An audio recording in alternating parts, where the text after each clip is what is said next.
In this week's episode of the Stockscores Market Minutes, we're going to talk about how many trades a trader should make, and it really depends on what kind of trader you are. I'll then do my analysis of the markets, figure out if the markets are more likely to go up or down. We'll look at stocks, commodities, crypto. I will look at the day trade of the week on NXTD, and we'll run a market scan in search of some longer term trading opportunities.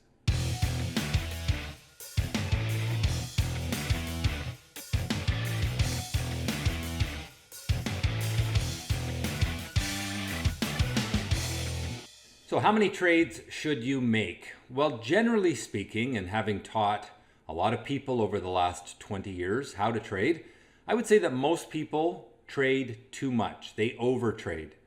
And the thing about it is that if you're not fussy, if you don't wait for good trades to come along, then what's going to suffer is your consistency. We want to consistently be profitable. If you're a day trader, every week you should be profitable, not necessarily every day. If you're a swing trader, every month. If you're a position trader, every year. That's the metric. That's the time frame you want to judge on. Well, if you're not fussy, then you're going to have too many bad days or weeks or months, and that's going to hurt overall performance. As a day trader, I want to trade maybe 3 to 5 times a day for most strategies. As a swing trader, perhaps 5 to 15 trades a month. And as a position trader, 10 to 20 trades per year. Be fussy, trade less, and make more. All right, let's get into this week's market analysis, starting off with the S&P 500. And here is the intraday chart of the S&P 500 going back a month.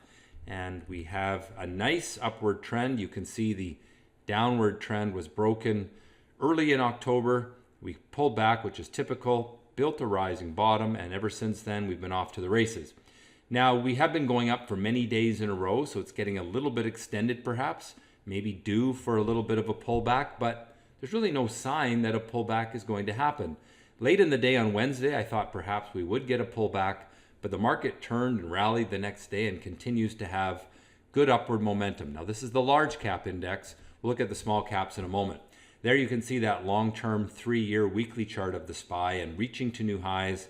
We had that little pullback through late September, early October, and then this is called a flag break right here. And with that flag break, we're really just setting up for more of a move higher. You can see other flag breaks on this chart here, and just a very small one right there. So what they do is recharge buyer interest and allow the market to continue upward. NASDAQ has also come back well the last month or so, and we are back to new highs on the NASDAQ. Upward momentum is strong, maybe a little bit overextended, due for a short-term pullback, but no sign of one yet. Now in the small caps, this is the market that's really lagged the large caps, but I suspect that as confidence builds because of that strength in the large cap market, you may see this market break out. Now this pattern right here is called an ascending triangle. You have rising bottoms, that's a sign of optimism, and you're building low volatility underneath resistance. So if we can break out from this pattern, then we should see a nice upward trend in the small cap stocks. That's what you want to watch for, is a breakout from this pattern. Getting up through the 235 level on IWM would set up well for a few months of strength in the small cap market. On the Canadian side, we have a little bit more of a pullback started on the Canadian stocks, and that's largely because of some profit taking in the energy space. See the upward trend broken there, then the build of a falling top and a breakdown a little bit on Friday. So I think you could see the Canadian market pull back somewhat next week. We'll see why in a moment. The long-term chart is still good. We're still in a bullish trend there, but just realize this market is a little bit due for a little bit of a pullback. Nothing major. TSX Venture has had a good month of October, breaking the downward cycle, and that's typical for this time of year. It's stock trading season. People start to speculate, and TSX Venture stocks are where speculation is strongest in Canada because it's those small cap stocks. And so we're seeing a nice start to some optimism. Still have to get through this resistance, but the TSX Venture market slowly turning around. On currencies, US dollar continues to look more likely to go higher than lower, and Bitcoin has been rallying well for the last few months. coming up toward resistance where it will likely stall, but still looks pretty healthy longer term. Ethereum is really the one to watch. It is outperforming Bitcoin. You can see the breakout from this pennant pattern here, and that points to higher prices for Ethereum. So if I wanted to be long of any cryptocurrency, Ethereum is the one that stands out. On commodities, we can see that gold was trying to break this downward trend line, and it showed a little bit of strength 2 weeks ago, and there was some action in silver stocks in particular, but they just haven't managed to break the downward trend line yet. So it's still a case where the sellers are in control because we have falling tops and we don't really have rising bottoms just yet. On the oil side, again, a little bit of profit taking in the oil market this week, and I think that's what's contributing to some weakness in the Canadian market. So I think if you draw a line across these bottoms, I didn't draw that very well, something more like this, you should probably pull back to that line short term. And it's much like we had in July and early August, a little bit of profit taking recharges buyer interest, and then the market can continue in its upward trend. So my ratings, let's look at fear first. Fear is low. My ratings, bullish on both time frames for US stocks. Canadian, I've dropped my short-term rating to neutral because of that little bit of profit taking we saw in the Canadian market. Gold, neutral on both time frames, and oil, bullish long-term and neutral short-term. Large cap stocks recovered with a good deal of strength this past week. And while the small caps are quiet, I think that's the place to watch for opportunity because that market is building optimism and it's lagged the large cap. So it needs to play some catch up. Oil may see some profit taking in the short term while gold is having trouble overcoming that pessimism. Crypto is strong, but it's coming into resistance, and fear generally is low. All right, let's take a look at the day trade of the week, an example of a stock that gets picked up by my active live webinar. And of course, we run those every day.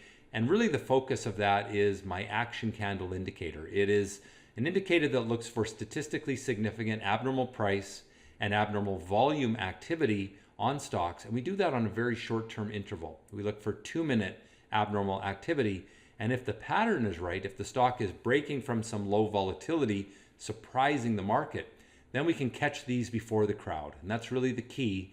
We want to be in before everyone else and ultimately sell to the crowd when they come in a little later. So here is a stock, NXTD, which was abnormal on Friday, and it started with the action candle here. That really wasn't the best setup for this stock on Friday. We had another break from what's called an ascending triangle here, and then we had a pullback play here, another pullback play there, another one there. So there's many opportunities to trade what was really one of the hottest stocks of the day on Friday. Now that original entry for every $100 of risk required a position of 2,500 shares. That's $7,575 in capital.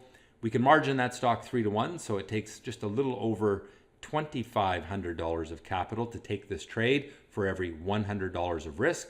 And that earned, at the end of the day, 16.5 times risk, which was a $1,650 gain, a 65% return.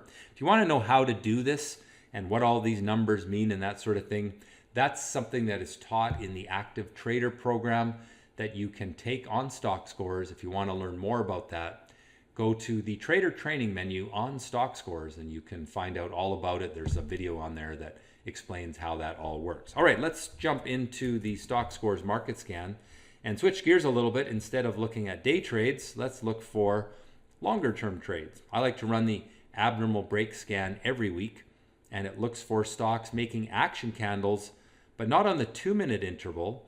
Instead, it's doing it on the daily interval. So you can see here, CUBV, which is a real penny stock, but it's a good example how there's abnormal price action and a little spike of volume. Now, it first had that back here, and that was the time when it was good because there you can see low volatility and then a surprise. All right, so that's the kind of thing that we're looking for as we go through these charts. Now, lots of them, almost, they'll all have abnormal activity, but they don't all have the right kind of chart pattern. So if you look at this one, this is crypto related. There you can see the abnormal price action, the abnormal volume. It's pretty boring and quiet. It's not perfect because it is coming out of a downward trend, which means you have all these people that own the stock at higher prices who are going to sell into that strength. So I would give this one a 6 out of 10. We'll continue onward. And of course, this is an exercise that I will be doing with my latest group of students next week. Wednesday, Thursday, Friday, we are going to do market scans together every night. And we're going to do more than just the abnormal break scan. We're going to go through them slowly, and I'm going to teach what to look for in these charts, how to pick these stocks at the right time. And if you want more information on that, go to the trader training area. That's the investor course. All right, here was a good example of what we call a bottom fishing pattern. So there's your downward trend line. There's your build of a rising bottom.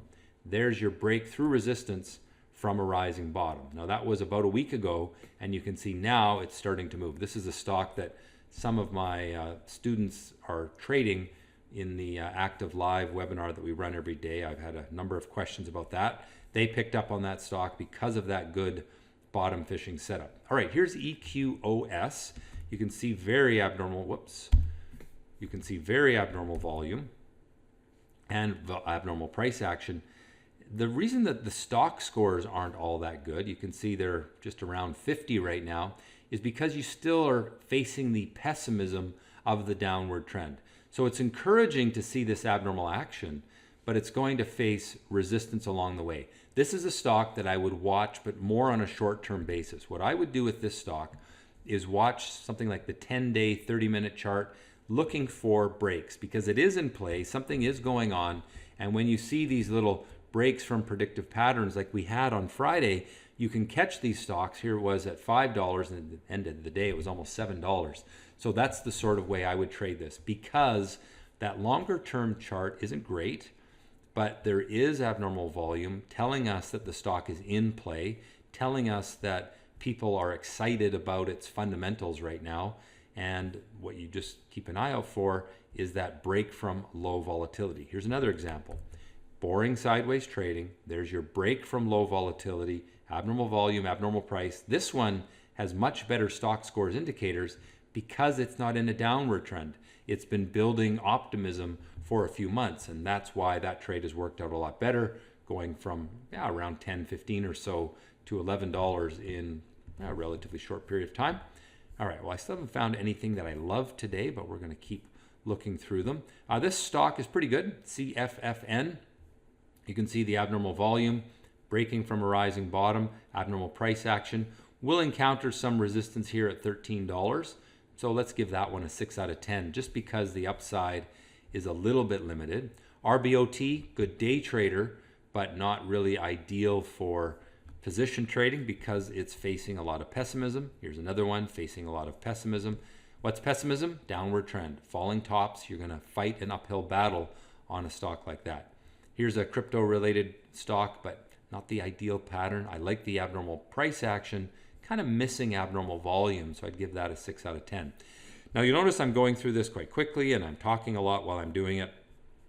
That's just a matter of practice. When people start doing market scans on their own, they will typically take a lot longer, they think about it more, but eventually you get to the point where you just know the 3 or 4 things to look for in these charts, and that of course is what I teach in the different courses we do.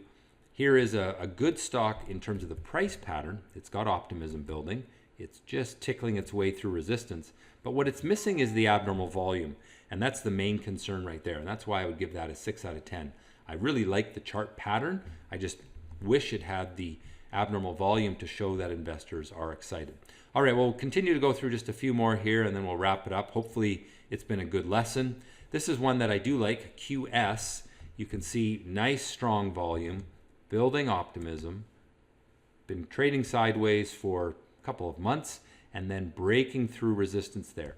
It will encounter some resistance in that zone and maybe that zone, but I love the big volume coming in. That's what it's going to take to work its way through the sellers at those levels. So I would give this a 6.5 out of 10, which means I think it has a 65% chance of working. Well, hopefully you've learned something from today's video. If so, hit the like button, subscribe to the channel, tell your friends, tell your enemies, and most importantly, trade well.